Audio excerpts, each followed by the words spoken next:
Bah, aujourd'hui, je pense que l'initiative royale sur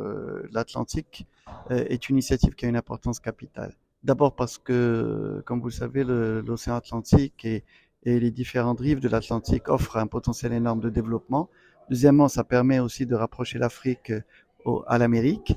Troisièmement, en fait, ça permet aussi de favoriser l'intégration africaine donc à travers les pays atlantiques. Et en plus, le souverain l'a ouverte aussi aux pays du Sahel pour en bénéficier. Et comme vous le savez, un des points d'entrée forts, c'est le port d'Arla Atlantique,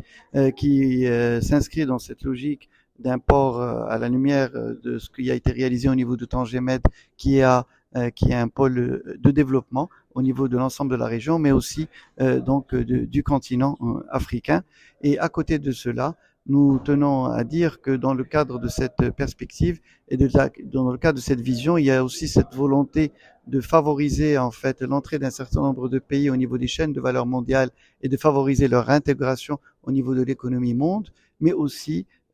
contribuer à améliorer la compétitivité et favoriser, je dirais, l'attractivité du continent et les zones, je dirais, sahéliennes, mais aussi des zones atlantiques. Alors, tout cela, évidemment, ne peut se faire que si nous avons une véritable mobilisation de l'eau et assurer, en fait, d'autant plus avec les changements climatiques et la baisse des apports en eau que connaissent une grande partie des pays africains de l'océan Atlantique, il est important d'avoir une politique intégrée dans ce domaine. Et la politique que nous menons au niveau de notre pays, portée et sous l'impulsion du souverain,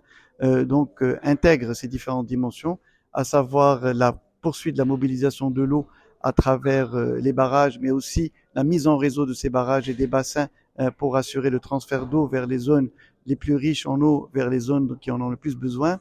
Deuxième élément important, c'est le passage au dessalement de l'eau à travers l'énergie verte et l'énergie renouvelable pour pouvoir assurer de l'eau dessalée au meilleur coût, mais aussi la réutilisation des eaux usées. Troisième élément, c'est l'économie de l'eau et l'amélioration de l'efficience hydrique dans le domaine de l'industrie, mais aussi dans le domaine de l'agriculture. Et dernier point important, c'est celui de